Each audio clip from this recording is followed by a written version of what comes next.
Continuing in B'siyata Shmaya with Sichos HaRan Ayin, Rabbi Nachman continues on the same theme as the Torah that we were learning last week about conquering HaKadosh Baruch Hu, Nitzachon, Lam Natseach, Zamru, Lemisha, Menatzchen Osei V'Sameach. HaKadosh Baruch Hu takes pride and pleasure in a Jew who goes ahead and doesn't give up. That's what we learned last time. Shifting from the Midas Hadin to the Midah of Rachamim, like we had learned, about being able to access HaKadosh Baruch Hu's mercy and awaken HaKadosh Baruch Hu's mercy by showing HaKadosh Baruch Hu, by demonstrating the way in which, for us, it's a matter of pikuach nefesh. That's what we learned last week. And over here, the Rebbe continues with that theme. And I want to also tell you that Be'ezer Hashem, earlier today, before I started preparing for the shiur, it just crossed my mind, because I had looked at the Sikha to see where we're up to, and I was thinking that so many times throughout our journey so far along this class trip with the Heilige Rebbe Nachman, Sichos HaRan, so many of the teachings that we've learned aligned with the Yom Tovim, or the specific time of year that we were holding by. And I was wondering, mamish crossed my mind, Be'ezer Hashem, we're heading up to Purim, obviously, and all of us are doing achanas and trying to learn to prepare ourselves for this incredible day of Purim. I was thinking, wouldn't it be beautiful if we would have some connection to Purim in this Torah? And lo and behold, when I started looking at some of the Perushim on Sichos HaRan that bring other additional information that we're going to be learning from that correlate to this Sicha, of course, I found Purim in these sources. And so, B'chazei Hashem, we're on the right track, definitely, and we should continue to be blessed with this level of Siyata D'Shmaya that's pretty shocking and awe-inspiring to see playing out in our journey together through the Sefer Ashreinu Mamish. So, the Rebbe continues, Anava Amar, and the Rebbe says, "Hayitachin sh'anam anichin es Hashem yisbarach sheyaseh v'yachshav ligzar gezeiros ba'olam." Hayitachin, he says, is it logical that we're simply allowing Hashem, so to speak, to plan gezeiros in the world, to implement harsh decrees, challenges upon Am Yisrael nationally, but also each one of us individually? How does that make sense? That we just sit still and we let HaKadosh Baruch Hu Kiviyachol, acting through Midas Hadin, to bring about such terrible tragedies and disasters in the world? And Reb Nassan comments over here that Rabbi Nachman announced this at a time where there were never terrible kinds of gezeiros that were being announced in relation to Am Yisrael and Am Yisrael's functionality, where they were in Ukraine, in Russia. At that time,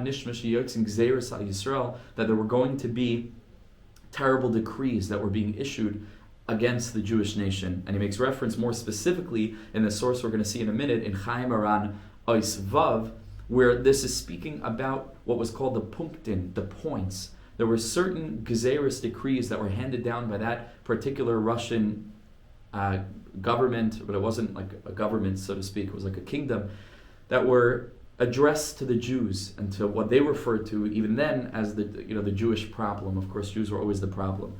Chitzonius, but Pneumius, the only reason that there's anybody to consider there being a Jewish problem is because there's the Jews and the Jewish problem. So that's what kind of problem we are.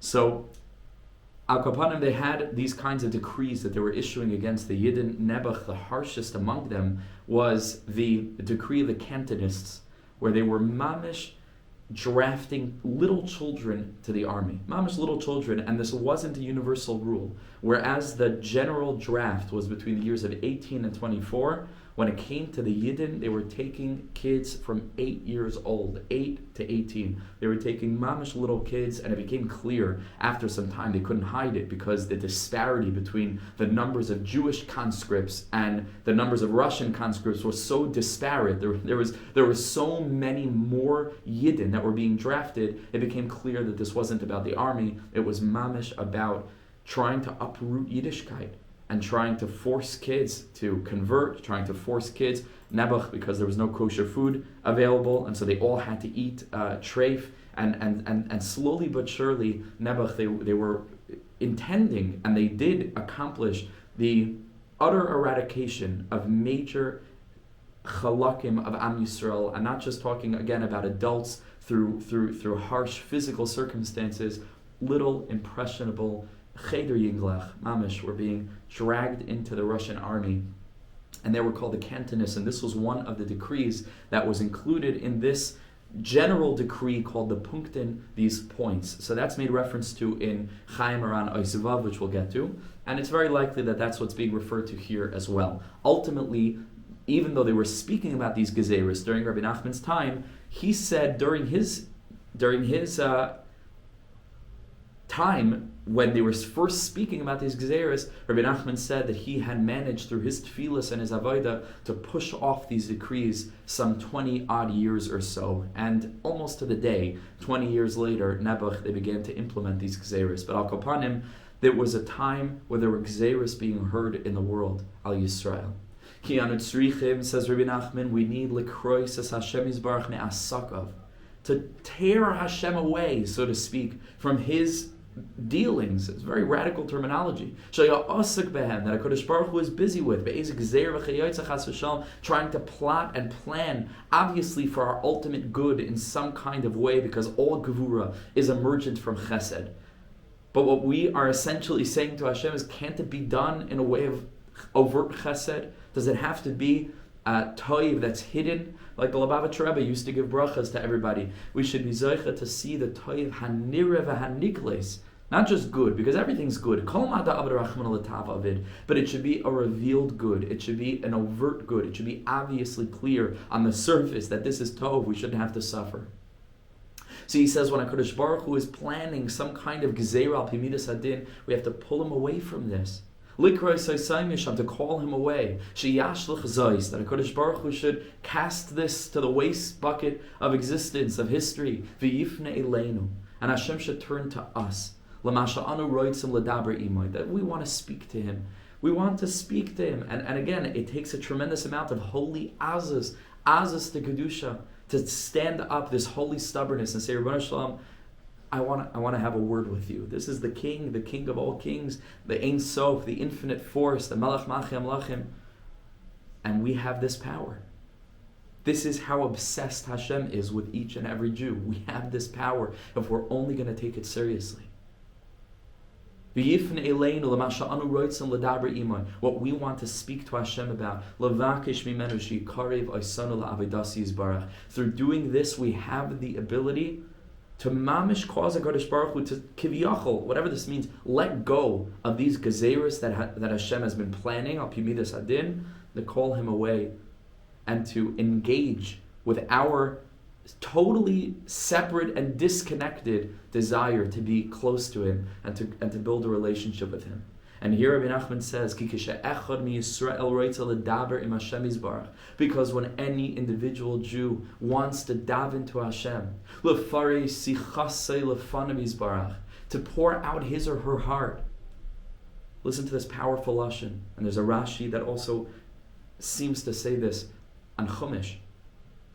Rabbi Nachman says, "As Hashem Yisbarach mashlich kol inyanav v'chol gezeiros sheroitze ligzar chas v'shalom." HaKadosh Baruch Hu casts away all of his inyanim, whatever he's involved with, v'chol gezeiros sheroitze ligzar chas v'shalom, and all whatever decrees Hashem has been thinking about. Again, kiviyachol, about implementing, v'chol asakim shaloi, whatever he happens to be busy with, so to speak. Shu Yisbarach oisik ben kiviyachol, whatever Hashem is busy with. Hashem casts all of that away, and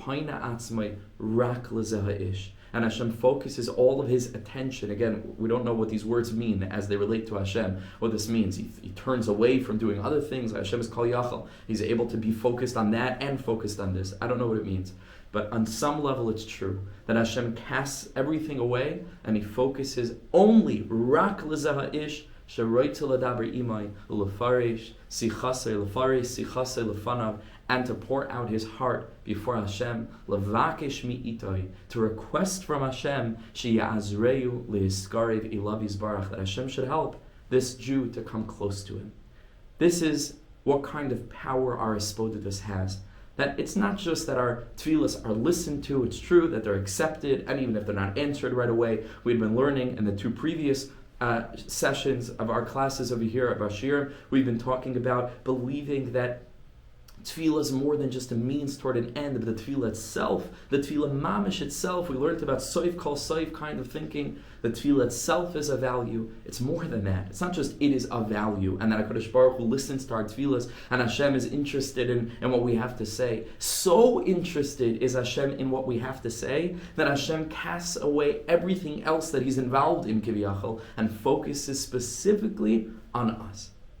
Mamish specifically on us, as if there's nothing else happening in the world, so much so that gezeiros can be averted by virtue. It's almost like distracting Hashem, kiviyachol, and it's not, again, I couldn't say this. The Rebbe says this. He says we need to call Hashem away from anything else that He's doing and cause Him to focus just on the Yehudi that wants to grow close to Him. And this is so powerful, because if we believed in this capacity, we would mamish be distracting Hashem all the time. If Chas v'Shalom we should hear that anything's fermenting and that something's happening that looks like it's not going to be so good for the Yid and Nebuch, there's a matzav now, I'm sure you know, in Eretz Yisrael, terrible, the cycle of violence, mamish, terrible, what's going on, how Yidden are suffering, and to be able to go out and to have some kind of impact on that process by preventing it, by stopping the process, by calling Hashem away from that, so to speak.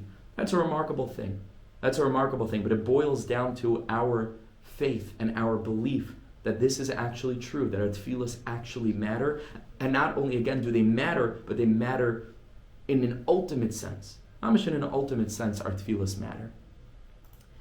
And this is what Rebbe Nachman points out in Sichos HaRan, which is a collection of biographical teachings of Rebbe Nachman's life and different stories and different circumstances that Rebbe Nachman experienced, and different teachings that relate to different Torahs in Likutei Moharan, in Sichos HaRan. It's an amazing collection of inspirational material, Sichos HaRan, the life of Rebbe Nachman. So Reb Nassan over here, who wrote Sichos HaRan, writes that Hashana, in that year that Rebbe Nachman revealed the teaching Torah Vav, the sixth lesson in Likutei Moharan, Asak harbi ma'od ve'inin apunktin. Rebbe Nachman was dealing very much on a spiritual level with this gezeiros that we referred to earlier called the punktin, these points that included, again, the inyan with the Cantonists, with trying to draft young Jewish children into the Russian army. Rebbe Nachman felt so much pain, so much suffering he experienced because of this impending disaster that did actually play out many years later, but that did come to pass. And that wrought the most unimaginable kind of spiritual destruction on Jewish children and on Am Yisrael. And Rebbe Nachman was again a realist. We've seen this in our Torahs. Remember we spoke about Rebbe Nachman's attitudes toward death and so on. Rebbe Nachman is not a hopeless, naive optimist. Rebbe Nachman is a realist. But because he's such a realist, Rebbe Nachman knows that this world is a very, very dark, miserable, difficult, challenging place. But still, you can find hope. That was the Rebbe. But the Rebbe wasn't blind to the fact that this world is fraught with danger. Well, Amar, so Rebbe Nachman over here says, Ki loy davar reku. It's not just empty words. It's not something that we should just, push away or just ignore. The hikbid ma'oid, Rebbe Nachman was very makbid al ha'oimrim, those that were saying shebavada lo yiskaimu ha'punktim. Oh, this would never happen. How could this be that Hashem would ever cause such a terrible thing to happen to the Jewish nation? He was makbid, behikbid ma'oid, on people that said that. That was, in his eyes, that wasn't a virtue. To have your head in the sand. The Rebbe said again and again, whoever's talking that way, it's a folly. Right?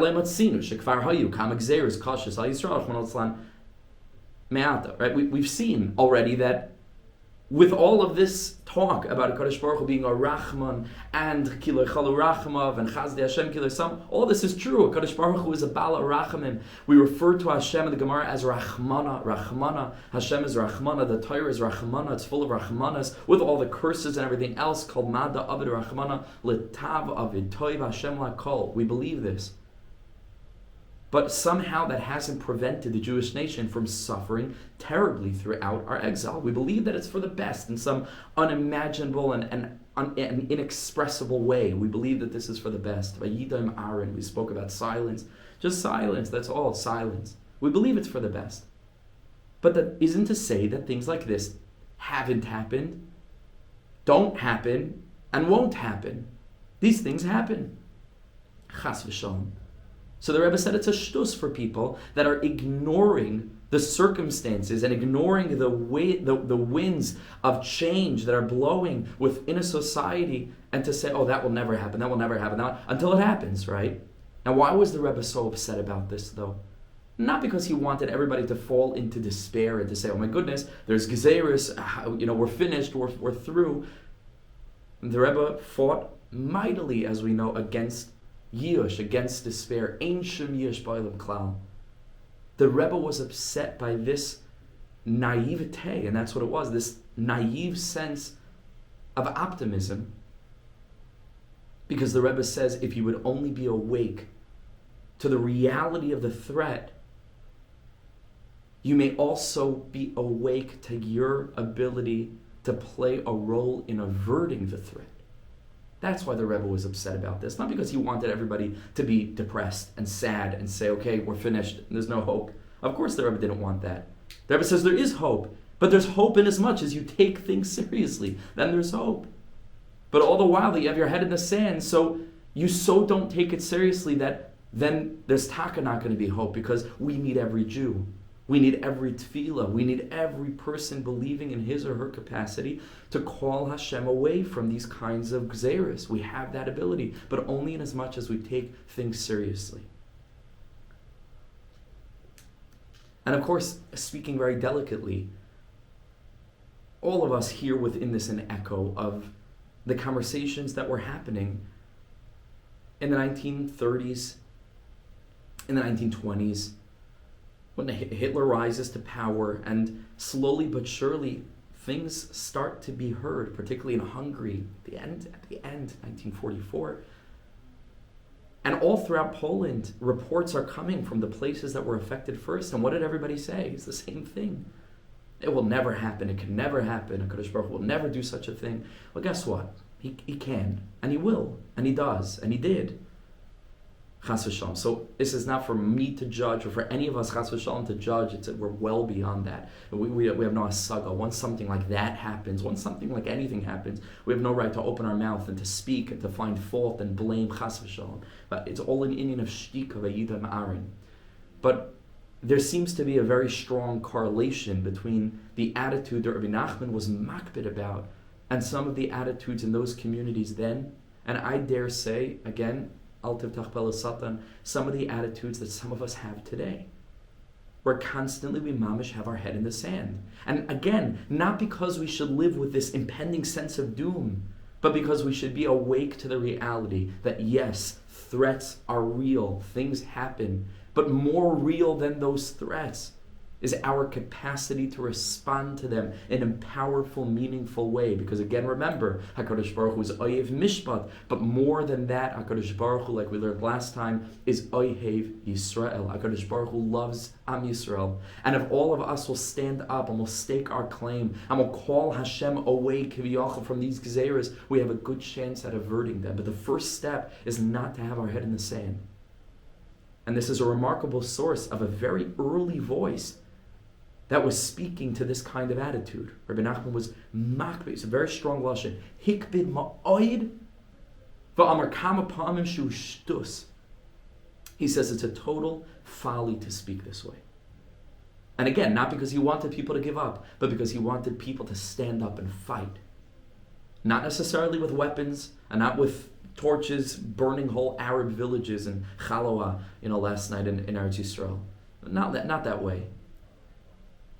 Not that way, but with tefillah with emunah, with elevated big picture thinking and living and sharing and opening and spreading this consciousness to the world. Umala aretz deya, violence begets violence. This is not the way. This is not the way. You all know this, right? This is not the way to go and burn down an Arab village now because so this is not the way. It can't be the way. Even if we do feel a sense of vengeance in that, and that's natural after what we've been experiencing and witnessing, Jewish mothers sitting mourning two little sweet, precious, innocent children, and then the news makes it sound, all of us know this, like it's old news, right?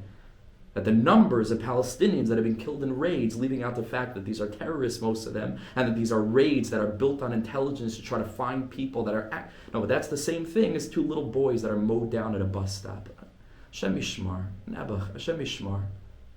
So there is a sense of like, okay, this is what you get. There's a taste of your medicine. There is a sense of that. Of course we feel that, but that doesn't mean that this is the way.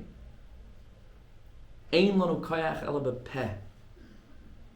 But we need all of Am Yisrael. We need every Yid standing up and contributing to this battle. We need every Yid. And that's what Rebbe Nachman says. Rebbe Nachman spoke about this a lot. We should be very afraid, says the Rebbe, about these gezeiros. And again, to the outsider, this sounds very un-Breslev, right? Because isn't Breslev just about, everything's good and everything will be good and, don't worry, be happy? Like, isn't that Breslev? And the answer is, no, it's not. Most people don't really know what Breslev is because they don't really spend time learning the Torahs, piece by piece, teaching by teaching. They take a little bit that they see, just the cliches and the bumper stickers, and that becomes Rebbe Nachman's message. It's nuanced, it's deep. It's very, very complex and delicate and nuanced. And so Rebbe Nachman says over here, yes, there's makom to take these things very seriously, not to be debilitated by them. This doesn't mean, again, I keep on stressing, because that's Taka, not Breslev, right? Rebbe Nachman doesn't want us walking around under a shadow of fear. We've learned about that already. He wants that we should have a sense of optimism. But because we believe, not that everything's going to be fine, but that because things might really not be fine, we better stand up and do our part. Because we do have a tremendous koyach, and we can see to it through our tefillah and our avodah and our emunah and positive thinking. See, it's like this paradoxical, it's both, right? Our positive thinking post our realist assessment of what might happen, okay, that might move us toward this incredible place where we can break out of it. We can mamish break free from these gezeiros. But we should take them seriously. Don't write them off, says the Rebbe. Don't have your head in the sand. Don't say it will never happen. So it doesn't mean to shut down, to give up, but daven, b'litzayik, and to scream out, v'lischan, and harbe lefnei Hashem Yisbarach. Hashem wants us to daven. Like we said last week, tefillah is not to get us out of trouble. Trouble is to get us into tefillah. But in as much as we keep on not taking trouble seriously, we'll never get into tefillah. And so, the cycle continues. Chas v'shalom. We have to learn the message. What does Hashem want from us? He wants us to daven. That's it. He just wants us to live with Him, to daven, not for Him, for us, weiter for us. To be able to live a life of connection so that all of humanity can become connected in the deepest way. But it happens through us, and it's going to happen one way or another. Says the Rebbe, we can make it happen in a preventative way before Chas v'shalom having to be dragged in that direction. Maybe we can daven in a way that HaKadosh Baruch Hu will be mevatel the gezeiros. Ki bevadai tefillah u'tza'aka mo'il tamid. Says Rebbe Nachman, tefillah works. Crying out works. It does work. It takes emunah in this, to believe that tefillah mamish works. The our sichos, Rebbe Nachman speaks about a Torah in Likutei Moharan called La Shemesh Oil Behem. We're going to see that. I think it's that. No, it's a different Sicha. Okay. Where Shama V'Ra'id Kama V'Kama Haim is Yageya Az Bi'itim Halalu Al Oidas HaPunktin Shenishmu Az. Rebbe Nachman was so concerned, rightly so, as we see through history, after he was nifter, they did implement these punktin, but already that they were starting to formulate these gezeiros, Rebbe Nachman took it very seriously. And here he says, "Ve'hein hein ha'gzeir sheyatzu b'yameinu b'aveneseinu rabim sheish esrei shana achar stalkusa." Says Rebbe Nachman, this is what we see 16 years after Rebbe Nachman was nifter, that they did indeed implement these punktin. But it was chus tefillah akvad hein. Rebbe Nachman had already then said that he had accomplished with his tefillah to push them off many years. Says Rav Nassim, this terrifying thing. Halavai, if people would have listened to Rebbe Nachman, because nobody took it seriously then, and so they didn't daven about it. If they had taken it seriously, but they, again, and not that they gave up, but they had mamish gone out and spoken to HaKadosh Baruch Hu, and daven to Hashem, like we did at the time of Mordechai and Esther, which we're going to get to, Leich Knois Kol HaYehudim. Again, it was in the koyach of the Knisa, of the Knesiyah, it was in the koyach of the tefillah. What would have happened if the Yidden just Pashut didn't take it seriously at all? And said, I don't know what you're talking about, Hashem will never do that to us. Then it might have happened.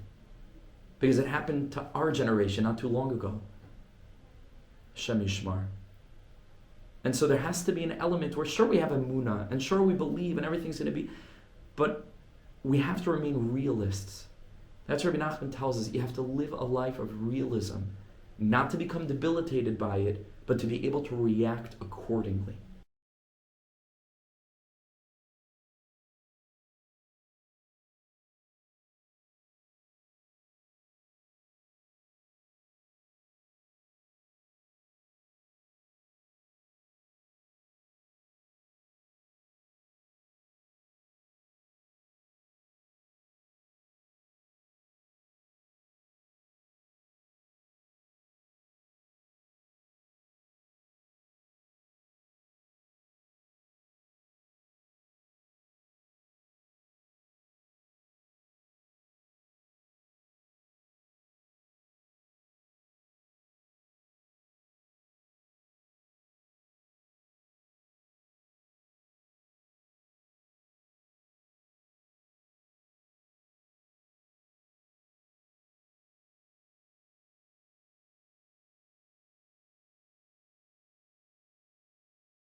don't make your tefillah keva, which of course he's quoting from the Mishnah and Avos, which al pi pshat means a person shouldn't make their tefillah so established where it's rote, right? It's just something that we do at this time every day. Tefillah keva, you get it, you daven, you check off the checklist, and you go out of shul. But the Mishnah tells us tefillah should be tefillah avodah shebalev. It's the avodah of the heart. It should be rachamim etachnunim. It should be an outpouring of begging for mercy, of supplications. That's what tefillah should be. That's what it means on a simple level. Al taset tefillascha keva. A Jew should not make his or her tefillah something that's established. It should maintain a spirit of spontaneity, a spirit of true sensitivity and outpouring of the soul. Rebbe Nachman says that it means something else as well. What it really means here, the depth of what the Mishnah is telling us, is that ki asala adam la'amid atzmei al shum davar. It is forbidden for a person la'amid atzmei to position himself so strongly about anything, al shum davar, about anything. Which means it is forbidden to be stubborn in our tefillah. HaKadosh Baruch Hu, you better fulfill what I'm telling you. It's got to be this way. This is the only way that things are supposed to be. How could it be any other way? We don't speak like this. Again, this is the same Rebbe that spent 2 shiur now, the 2 teachings that we've been learning, telling us you got to conquer Hashem. To be very careful about this. Says Rebbe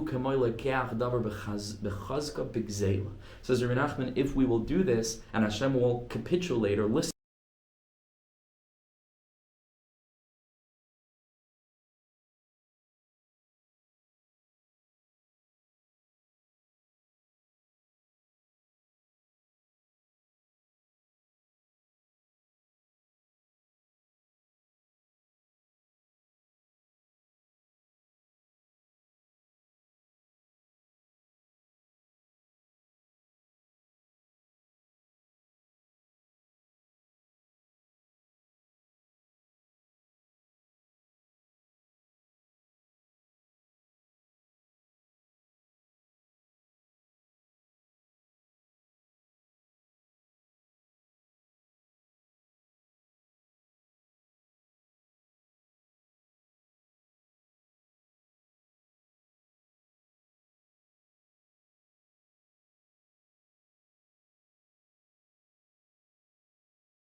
Baruch Hu gave us the opportunity to utilize our position to daven about things. And this is the balance that Rebbe Nachman is presenting. That is Likutei Moharan 196. Kuf Tzadi Vav. So here for the final source, let's take a look at this amazing sefer Koich Ve'ar. Koich Ve'ar was a collection of oral traditions that were passed down through the generations of Breslover tzaddikim from the time of Reb Nassan onward for 2 generations, because Reb Nassan had a Talmud called Rebbe Nachman of Tulchin, who was I think he was raised by Reb Nassan from a very, very young age. He became Reb Nassan's close Talmud, and he was named after Rebbe Nachman, and Reb Nassan took him under his wing. He was called Reb Nachman of Tulchin. So he was the 3rd generation of Breslover Hasidim, and he had a son called Reb Avram. Reb Avram ben Reb Nachman, as he's known. So Reb Avram ben Reb Nachman. And this Reb Avram ben Reb Nachman wrote a number of Svarim. This Sefer Koich Ve'ar is largely the compilations of Reb Avram, taking all the different Breslov traditions of the previous generation and putting it into a sefer. That's a sefer called Koich Ve'ar. So in the section Sichos HaRan, stories and conversations, Ois Dalid, we find the following amazing thing. Rabbi Avram ben Reb Nachman says like this. He says, Upama Achas, one time, Amar Maranatzel, which is Maharenu Reb Nassan, Maharanat. Reb Nassan was standing b'devarav hakadoshim keneged hanavoichim, was standing in conversation with the navoichim shayibu uman. It's a reference to those that were swept up by the winds of the enlightenment, by the maskilim. He calls here the navoichim, the confused ones, the ones who were swept up by the winds of confusion within Uman and the surrounding areas of the enlightenment. Asher sparu. And Rebbe Nassan was friendly with some of them. Rebbe Nassan was trying to be makar of them. And Asher Sparu, and they were taking great pride in their efforts, Nebuch. That they had already accomplished so much. And he writes in parentheses, Lashkiach Shem Yisrael, to eradicate the uniqueness of our holy nation. To wipe out the distinction that lies between Am Yisrael and the nations of the world.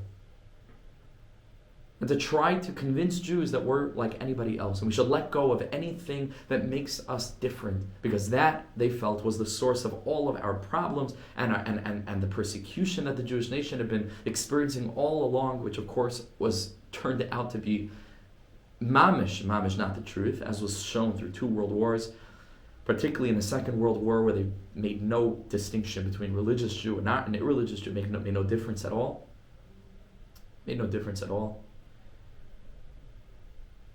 But at that point, this was the prevailing attitude. Because amdu keneged berayisehem mimashikvar gazru bezeharbe, and they were demonstrating to Reb Nassan, this is where things are headed. This is what they were telling him. Look, we've already accomplished so much. The Haskalah movement was so profound and it swept up. There wasn't a family that didn't have one child, in many cases multiple children, it was swept up in some kind of ism of the time, and the secularist movements, the Bundist movements and communist movements, Marxists and the Enlightenment's move and influence that was ripping through Jewish households. It was so prolific, it was so profound. And they were telling Reb Nassan about this. They had already accomplished so much. In Reb Nassan's own days, in Germany specifically, right, where they had such a deep influence on German Jewry. So Reb Nassan responded, he announced and he said, Zois bar l'daiti. Says Reb Nassan, okay, I hear what you're saying, but let me tell you what I think. It's clear to me, said Reb Nassan, that if you are successful, and you will be as successful as you claim to have already been, and that ultimately what your strategy, what you want, and your aim will be fulfilled, says Reb Nassan, beautiful. I want to let you know that Yachzor Olam l'toyu v'vay. He says, I want to let you know that your success will mean the dissolution of the world. The world will completely cease to exist. It will revert to toyu v'vayu. That's what will happen. That's where things are headed, says Reb Nassan. If you're successful. And he finished because he said, Ki loyla elu tapuchos nivra elam, because the world wasn't created for this kind of perversion. Tapuchos, this kind of flip, where everything is turned upside down. And that the distinction between Am Yisrael and the Umas HaOlam are eradicated, and where Jews are pulled away from their Torah. This is not what the world was created for. So you praise and take pride in your success because you think that you're helping the world to develop, and you're helping Am Yisrael to move forward and bring the world closer to the end of history, says Rav Nosson. I want to let you know what you're getting closer to is the complete eradication of the world as we know it. This is the world going back to a place of confounding toyu v'voyu. That's where the world is headed. Says Rebbe Avram ben Reb Nachman, commenting on this story, V'yesh b'zel ha'arich says, he says it's important for us to speak a little bit at length here. What we're able to understand from Rabbi Nachman's teachings, from Rabbi Nosson's teachings, that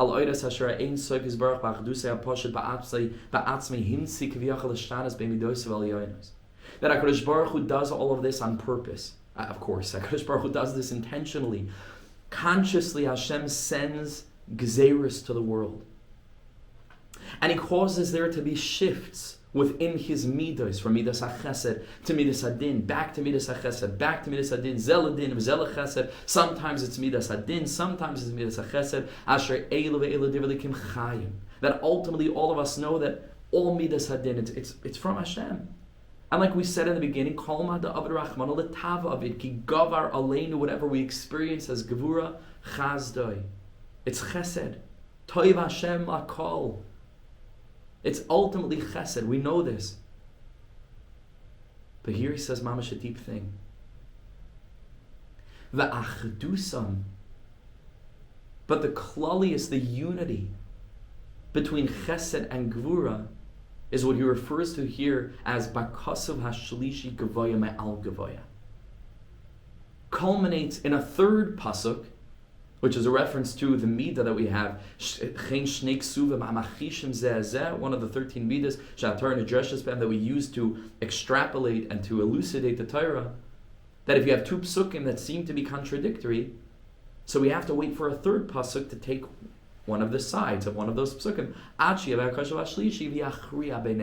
should be a hachra, there should be a decisor, a decision made among these two psukim that seem to be in dissonance. The same is true for the midas. We have chesed on one hand, gevura on the other hand, and then tiferes. Tiferes is also, in the Mekubalim explained, klape mate chesed. It's a blend of chesed and gevura, but it leans toward the side of chesed. What is that third element here that he refers to as gavoya me'al gavoya, higher than anything else? So he explains, this is how HaKadosh Baruch Hu unfolded the situation with the Akedah. First, it was all chesed. HaKadosh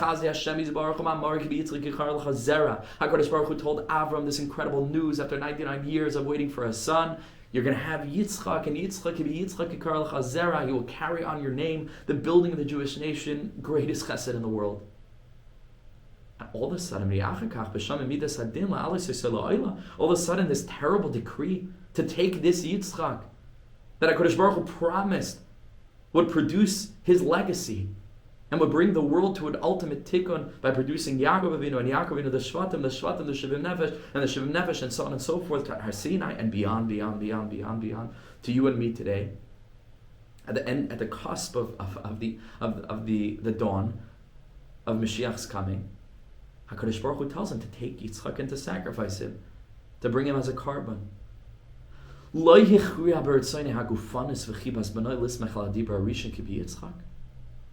Says Rebbe Avram ben Reb Nachman, Avram Avinu didn't simply rely on the first pasuk and say, well listen, They don't work out one with the other. First Hashem says, Kibi Yitzchak Yichar Lecha Zera, you can have Yitzchak. Then Hashem says, take him as an oila. So forget it. There are two psukim that don't connect. So Avram Avinu could have easily said, okay, I'll just rely on the first one. The oila thing, okay, it's not real. It'll never happen. I don't have to do it. I'm not engaging with that gezeira at all. I'm just going to pretend as if that never happened. And instead, I'm just going to carry on with Yitzchak. That was not Avram Avinu's response. He took it seriously.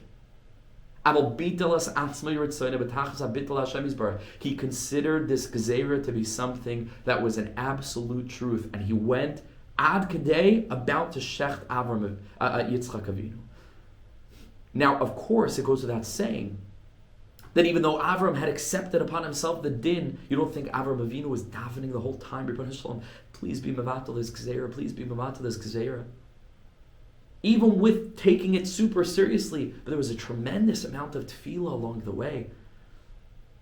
Very deeply, the Medrash says that Avram Avinu encountered the Sichos HaRan again and again and again and again and again. The Satan externalized as a river, right, that prevented Avram from going until he was up to his neck, so on and so forth. But the Mefarshim explained that Sichos HaRan must have also existed within Avram, which means that Avram Avinu had an inner battle. He wasn't quite sure. There was a part of him, again, that was mit-akesh, in a holy way, to daven and to say, Baruch Shalom, I'm bevatel my ratzin to you if this is your ratzin. But tefillah is a koyach. Ad sh'Hashem yisbarach ba'atzmei hichriya midas hadin l'midas harachamim. Until HaKadosh Baruch Hu himself, as a result of Avram Avinu's bittul, taking the decree seriously, but also davening, HaKadosh Baruch Hu was machriya to the midah v'rachamim. V'amar loi, and ad sheyaveh kasav hashlishi was al tishlach yad chalanar v'al taslim uma. Don't touch it. That was the kasav hashlishi. But it only came about because Avram Avinu took the midas hadin seriously. There cannot be a ad sheyaveh kasav hashlishi v'yachriya b'neihem if there aren't first shnei ksuvim. Hear the depth in this? If all we have is kasav echad, and we're not taking seriously the kasav hasheni, that's makchish the kasav echad, which is the midas hadin, there will never be a kasav hashlishi amachriya, and chas v'shalom, it will just be the midas hadin, if we don't take it seriously. And here again, another reference to Purim. V'chein Mordechai. And Mordechai also, yada es kol asher nase, he took seriously b'gzar din lahashmud la'arig la'abed. That was a real gezeiros. It wasn't for show. It was a real gezeiros. And Chazal say that Mordechai knew what was going on in Shemayim. There was a gezeiros. It was sealed. It was sealed. So you ask the question, I don't understand.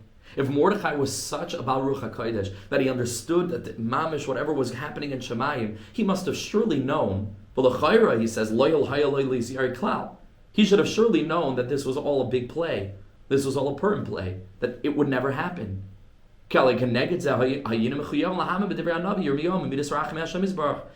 believe what the Navi Yirmiyahu says, that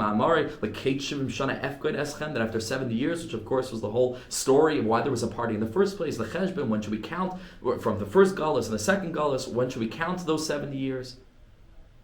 Al Kapanim, he should have known for sure that this is going to end positively for the Jews. So why was he so worried? Right?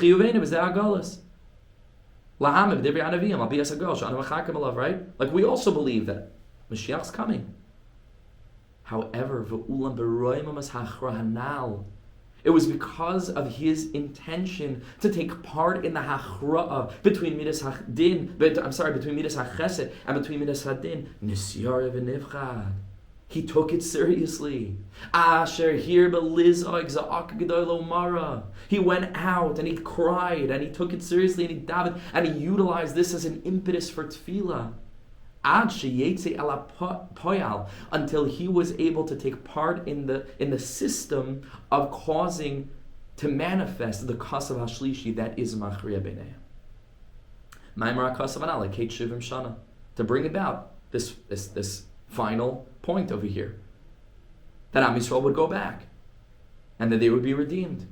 So again, because this is all part of Hashem's plan. Hashem also knew, obviously, that there would be a tzaddik that would daven. It's all part of the plan. But the tzaddik, and the tzaddik within me and you, we need to take the gezeiros seriously. We need to take our koyach hatefillah seriously. Right? There's koyach habechira. So of course Hashem knew there's going to be a gzar din, and there's going to be general midas hachesed, that we know that Hashem will redeem us, and there's going to be a tzaddik that stands up to be machriya. Hashem knew all of this. But it's within our bechira to choose to do so. We end here, this whole thing that happened at the end of Galus Bavel, who in is exactly what Rebbe Nachman says.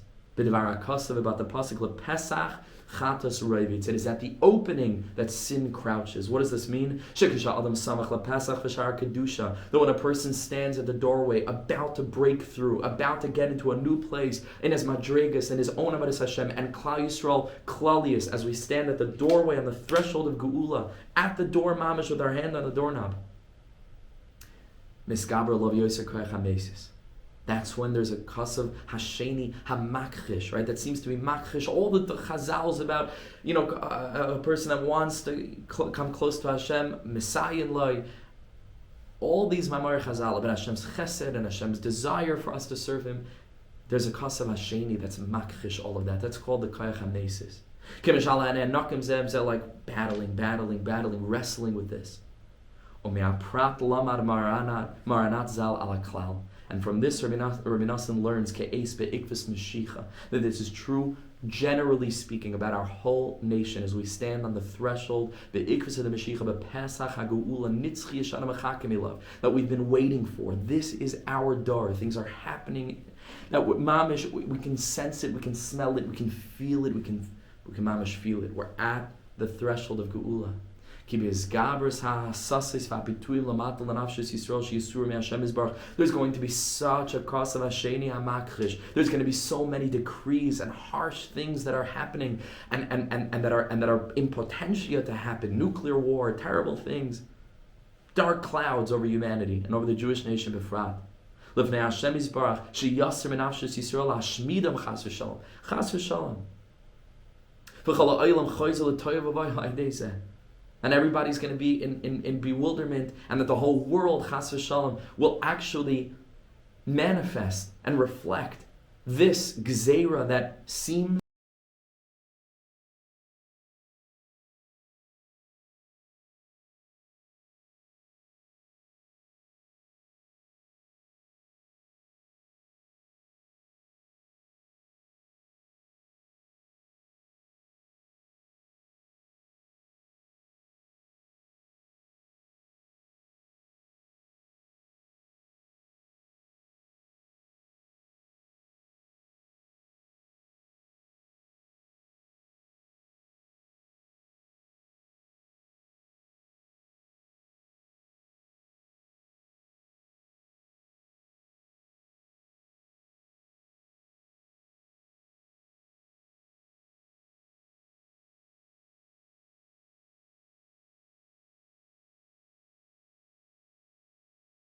would be a big mistake. Take things seriously, daven about them, feel the pain of the world, understand that gezeiros can be real, and believe in the power of your tefillah.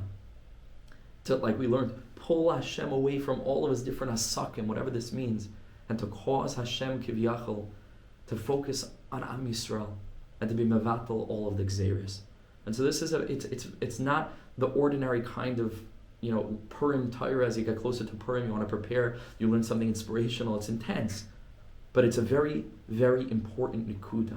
When we look at the model of Mordechai HaTzadik, how he reacted, the seriousness with which he took the gezeira, so that he could play a part in unraveling it. Because again, we'll say it again, the purpose of tefillah is not to get you out of trouble. The purpose of trouble is to get us into tefillah. Tefillah is the end, not simply the means. And when we can do that, and we can take tefillah seriously, so then, Be'ezra Hashem, we should hear only positive news in the world at large, involving Am Yisrael befrat, and we should be zeicha to witness the Geula Shleima Amitis with a toiv That's nira v'niglis, that's revealed, that's apparent. Not that we have to believe beyond the surface of some terrible gezeiros, kol ma da'avid rachman l'tav avid, kachal b'machshava shtika, v'yidam ara. No, we can mamish celebrate with it, we can see it with our own eyes. Be'ezus Hashem, in the Sichos HaRan, we should see gezeiros toivos on Am Yisrael, v'nahapachu ashiyishlu to Ayudim, heima b'seineim, that mamish we should be zeicha to the total turning over of everything in a sanctioned way, and not in a way of just stam gezeiros, which is only chas v'shalom can lead to more tzaras on Am Yisrael. We should be zeicha to a pitaron, to the ultimate answer to unanswerable questions, and to the resolution of irresolvable situations that we don't have the koyach to resolve. Ein lanu amili sha'ein ella alavinu shabashamayim, but like Rav Nosson says, ein lanu koyach ella bepeh. Ki karev elecha adavar ma'oid beficha. We should be zeicha be'ezus Hashem to use the koyach of tefillah to bring about gezeiros, toivos, and Am Yisrael. B'siyata v'shmaya.